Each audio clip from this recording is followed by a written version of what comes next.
গতকাল মধ্যরাতে ইউনূস সরকারের ৩ জন প্রধান উপদেষ্টা গোপনে দেশ ছেড়ে পালিয়ে গেছে, কারণ তারা জানতে পেরেছে যে আওয়ামী লীগ এবং বিএনপি মিলে তাদের বিরুদ্ধে দেশদ্রোহের মামলা করতে যাচ্ছে এবং ১৬ ডিসেম্বর তাদের গ্রেফতার করা হবে।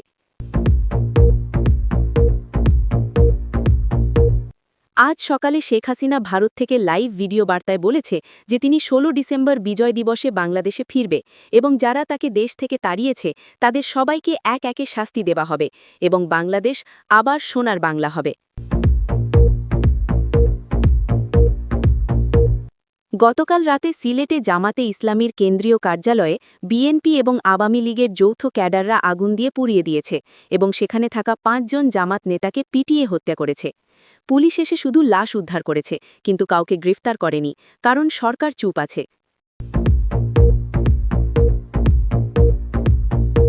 আজ দুপুরে বরিশালে বিএনপি নেতা প্রকাশ্যে ঘোষণা করেছে যে ইউনূস একজন ভারত বিরোধী এবং পাকিস্তানের দালাল এবং তাকে ক্ষমতায় রাখলে বাংলাদেশ ধ্বংস হয়ে যাবে। তাই বিএনপি এখন আওয়ামী লীগের সাথে মিলে শেখ হাসিনাকে ক্ষমতায় বসাতে চায়, কারণ শুধু তিনিই দেশ বাঁচাতে পারবে। আজ ভোরে ভারতের প্রধানমন্ত্রী মোদি বাংলাদেশ সেনাপ্রধানকে ফোন করে বলেছে যে শেখ হাসিনা ১৬ ডিসেম্বর দেশে ফিরবে এবং সেনাবাহিনী যেন কোনো বাধা না দেয় এবং তাকে সম্পূর্ণ নিরাপত্তা দিতে হবে, না হলে ভারত সীমান্ত বন্ধ করে দেবে এবং সব সহযোগিতা তুলে নেবে। আজ সকালে বিএনপি এবং আওয়ামী লীগ যৌথভাবে ঘোষণা করেছে যে ইউনূস সরকার অবৈধ এবং তারা ১৬ ডিসেম্বর বিজয় দিবসে শেখ হাসিনাকে ক্ষমতায় বসাবে এবং এটাই হবে দেশের জন্য সবচেয়ে বড় বিজয় এবং যে কেউ বাধা দিতে চাইলে তাকে দেশদ্রোহী হিসাবে গণ্য করা হবে। গতকাল সন্ধ্যায় আওয়ামী লীগের গোপন হিট স্কোয়াড জুলাই আন্দোলনের প্রধান সমন্বয়ক নাহিদ ইসলামকে ঢাকায় তার গাড়িতে হামলা করেছে এবং তাকে মারাত্মক আহত করেছে। তিনি এখন হাসপাতালে মৃত্যুর সাথে লড়াই করছে এবং ডাক্তাররা বলছে তার বাঁচার সম্ভাবনা খুব কম। গতকাল গভীর রাতে বিএনপি এবং আওয়ামী লীগ গোপন চুক্তিতে সই করেছে, যেখানে তারা দুজনে মিলে ইউনূস সরকারকে ১৬ ডিসেম্বরের আগে সরিয়ে দেবে এবং শেখ হাসিনাকে ক্ষমতায় বসাবে। বিনিময়ে বিএনপি পাবে ৩০% মন্ত্রিত্ব এবং তারেক রহমান হবে উপপ্রধানমন্ত্রী। আজ দুপুরে চট্টগ্রামে আওয়ামী লীগ এবং বিএনপির যৌথ মিছিল হয়েছে, যেখানে তারা স্লোগান দিয়েছে, শেখ হাসিনা আমাদের নেত্রী, ইউনূস তুমি পালাও, এবং তারা ১৬ ডিসেম্বর বিজয় দিবসে শেখ হাসিনাকে দেশে ফিরিয়ে আনার শপথ নিয়েছে।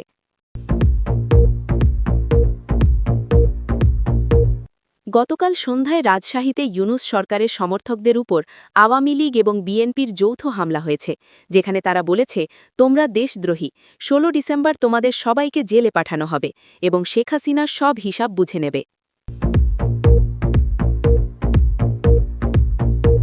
আজ সকালে বিএনপি চেয়ারপারসন খালেদা জিয়া গোপন বার্তায় শেখ হাসিনাকে জানিয়েছে যে বিএনপি ইউনূস সরকারকে ছেড়ে দিয়ে একা নির্বাচন করতে প্রস্তুত এবং শেখ হাসিনা ফিরলে বিএনপি তার বিরুদ্ধে সব মামলা তুলে নেবে এবং তার নিরাপত্তা নিশ্চিত করবে।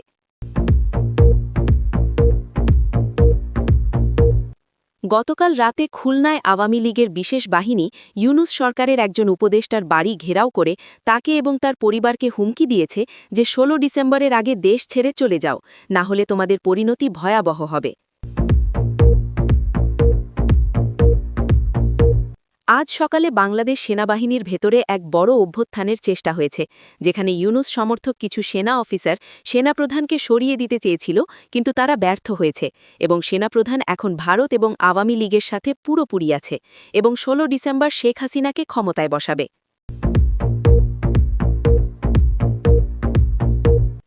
গতকাল সন্ধ্যায় ভারতীয় বিমান বাহিনীর বিশেষ বিমান বাংলাদেশ সীমান্তের কাছে অবস্থান নিয়েছে এবং ভারত সরকার জানিয়েছে যে ১৬ ডিসেম্বর শেখ হাসিনাকে তারা সম্মানের সাথে বিশেষ বিমানে করে ঢাকায় পৌঁছে দেবে এবং যদি কেউ বাধা দেবার চেষ্টা করে তাহলে ভারত সামরিক হস্তক্ষেপ করবে।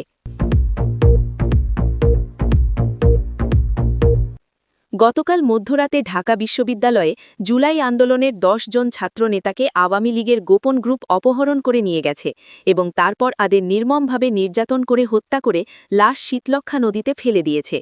পুলিশ কিছু জানে, কিন্তু চুপ আছে। বিস্তারিত সংবাদ। বিএনপি আওয়ামী লীগ গোপন চুক্তি এবং ১৬ ডিসেম্বরের পরিকল্পনা। গতকাল গভীর রাতে বাংলাদেশের রাজনীতিতে এক অভূতপূর্ব ঘটনা ঘটেছে যা দেশের ইতিহাসের নতুন অধ্যায় সূচনা করতে পারে। ঢাকার গুলশানের একটি অতি নিরাপদ বাড়িতে বিএনপি এবং আওয়ামী লীগের শীর্ষ নেতারা গোপন বৈঠক করে একটি ঐতিহাসিক চুক্তিতে স্বাক্ষর করেছে। এই বৈঠক রাত ১০টায় শুরু হয়ে ভোর ৫টা পর্যন্ত চলে এবং সেখানে দুই দলের মোট ১৫ জন শীর্ষ নেতা উপস্থিত ছিলেন। বৈঠকে আওয়ামী লীগের পক্ষ থেকে উপস্থিত ছিলেন দলের স্থায়ী কমিটির ৫ জন সদস্য এবং বিএনপির পক্ষ থেকে উপস্থিত ছিলেন ৪ জন ভাইস চেয়ারম্যান এবং মহাসচিব। গোয়েন্দা সূত্র জানায় যে এই বৈঠকে দুই দল একটি ৭ দফা চুক্তিতে স্বাক্ষর করেছে, যেখানে সবচেয়ে গুরুত্বপূর্ণ সিদ্ধান্ত হল আগামী ১৬ ডিসেম্বর বিজয় দিবসের আগে অন্তর্বর্তী সরকারকে সরিয়ে দিয়ে শেখ হাসিনাকে ক্ষমতায় বসানো। চুক্তি অনুযায়ী বিএনপি সক্রিয়ভাবে অন্তর্বর্তী সরকারের বিরুদ্ধে প্রচারণা চালাবে এবং তাদের অবৈধ ঘোষণা করবে। বিনিময়ে আওয়ামী লীগ বিএনপিকে নতুন সরকারের ৩০% মন্ত্রিত্ব দেবে এবং তারেক রহমানকে উপপ্রধানমন্ত্রীর পদ দেওয়া হবে। চুক্তিতে আরও বলা হয়েছে যে বিএনপি তারেক রহমানের বিরুদ্ধে থাকা সব মামলা প্রত্যাহারের জন্য আওয়ামী লীগকে সাহায্য করবে এবং বিনিময়ে আওয়ামী লীগ খালেদা জিয়াকে সম্পূর্ণ রাজনৈতিক সম্মান দেবে এবং তার চিকিৎসার সব ব্যবস্থা করবে। বৈঠকে উপস্থিত একজন নেতা নাম প্রকাশ না করার শর্তে জানান যে দুই দল এখন বুঝতে পেরেছে যে অন্তর্বর্তী সরকার এবং জুলাই আন্দোলনকারীরা আসলে দেশকে ধ্বংসের দিকে নিয়ে যাচ্ছে এবং জামাত এবং চরমপন্থীরা সুবিধা নিচ্ছে। তিনি আরও বলেন যে শুধুমাত্র শেখ হাসিনা এবং আওয়ামী লীগই বাংলাদেশকে স্থিতিশীল রাখতে পারে এবং ভারতের সাথে সম্পর্ক ভালো রাখতে পারে, যা দেশের জন্য অত্যন্ত গুরুত্বপূর্ণ। চুক্তির আরেকটি গুরুত্বপূর্ণ অংশ হল যে দুই দল মিলে জামাতে ইসলামীকে সম্পূর্ণভাবে রাজনীতি থেকে নিষিদ্ধ করার জন্য একসাথে কাজ করবে। তারা ১৬ ডিসেম্বরের পরপরই জামাতের বিরুদ্ধে কঠোর পদক্ষেপ নেবে এবং তাদের সব সম্পত্তি বাজেয়াপ্ত করবে। বৈঠক শেষে দুই দলের নেতারা একসাথে ছবি তোলেন এবং করমর্দন করেন, যা বাংলাদেশের ইতিহাসে প্রথমবার দেখা গেল। তারা সাংবাদিকদের এড়িয়ে গোপনে বৈঠকস্থল ত্যাগ করেন, কিন্তু গোয়েন্দা সংস্থা পুরো ঘটনা রেকর্ড করে রেখেছে। অন্তর্বর্তী সরকার এই খবর পেয়ে জরুরি বৈঠক ডেকেছে এবং তারা উদ্বিগ্ন, কারণ বিএনপি এবং আওয়ামী লীগ একসাথে এলে তাদের পতন অনিবার্য। চুক্তিতে আরও বলা হয়েছে যে ১৬ ডিসেম্বর শেখ হাসিনা ভারত থেকে বিশেষ বিমানে ঢাকায় আসবে এবং সেনাবাহিনী তাকে সম্পূর্ণ নিরাপত্তা দেবে এবং কোনো বাধা দেবে না। বিএনপি এবং আওয়ামী লীগ একসাথে বিমানবন্দর থেকে শহীদ মিনার পর্যন্ত এক বিশাল শোভাযাত্রা করবে, যেখানে লক্ষ লক্ষ মানুষ অংশ নেবে।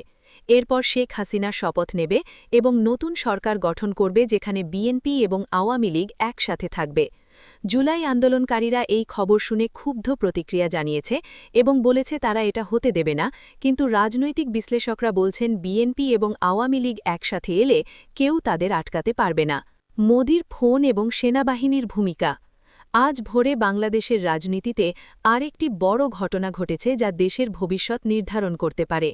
ভারতের প্রধানমন্ত্রী নরেন্দ্র মোদী সকাল ৬টায় সরাসরি বাংলাদেশ সেনাবাহিনীর প্রধানকে ফোন করেছে এবং তার সাথে প্রায় ৪৫ মিনিট কথা বলেছে।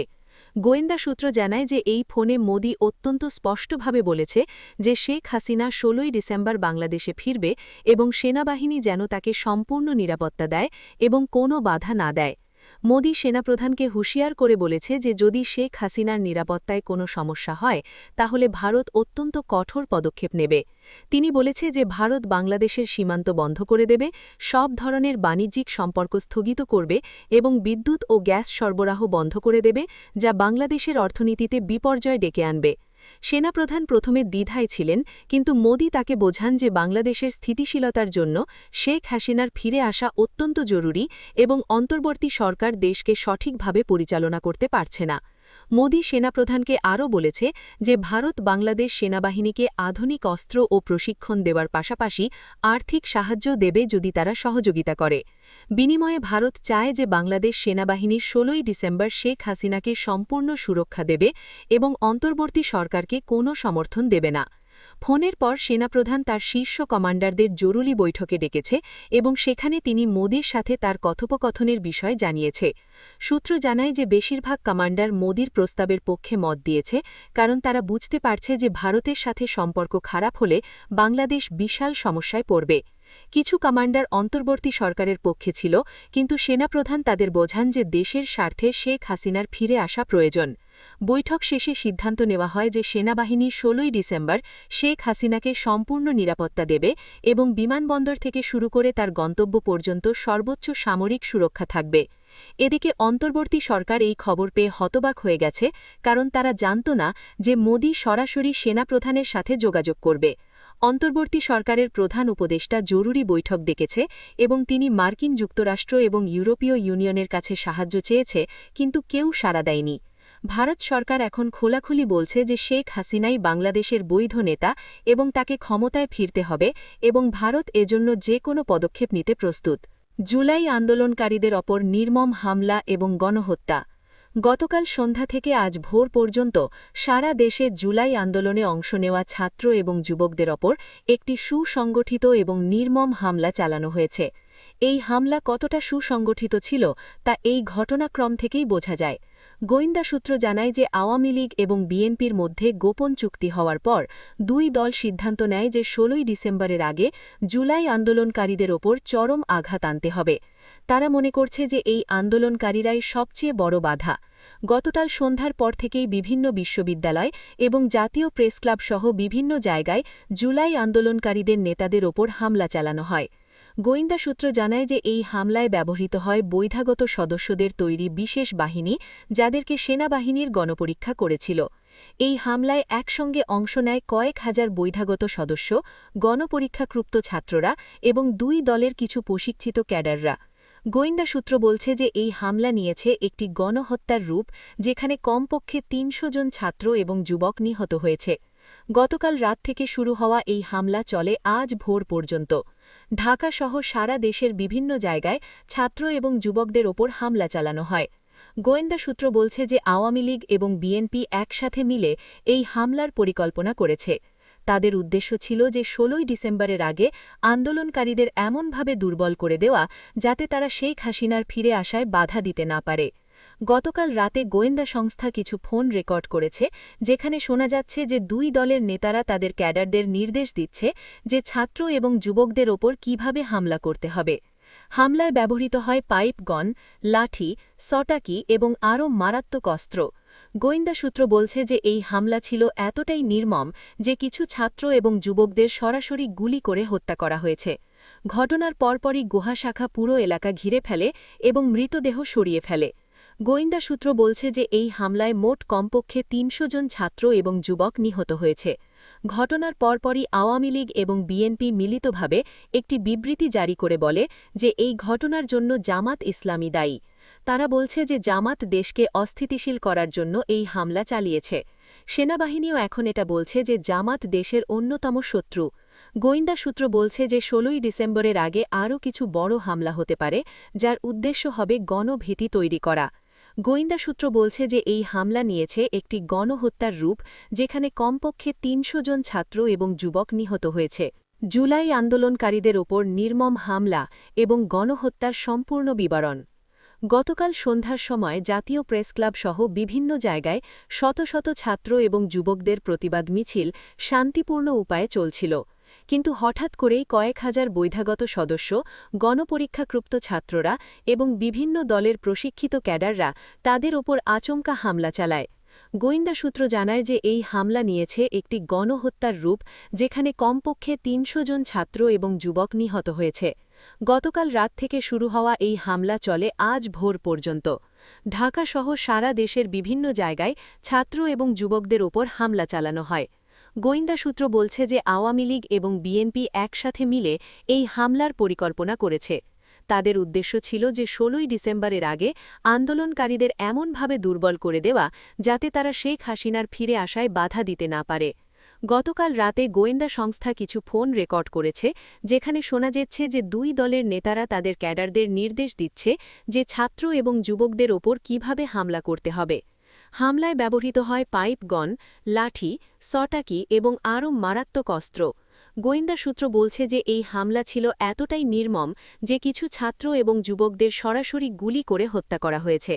ঘটনার পরপরই গুহা শাখা পুরো এলাকা ঘিরে ফেলে এবং মৃতদেহ সরিয়ে ফেলে।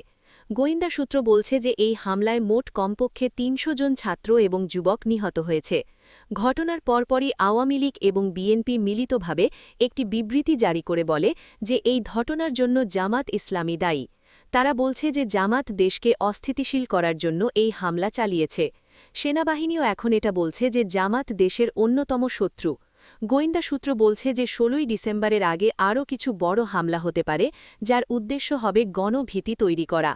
গোয়েন্দা সূত্র বলছে যে এই হামলা নিয়েছে একটি গণহত্যার রূপ, যেখানে কমপক্ষে ৩০০ জন ছাত্র এবং যুবক নিহত হয়েছে।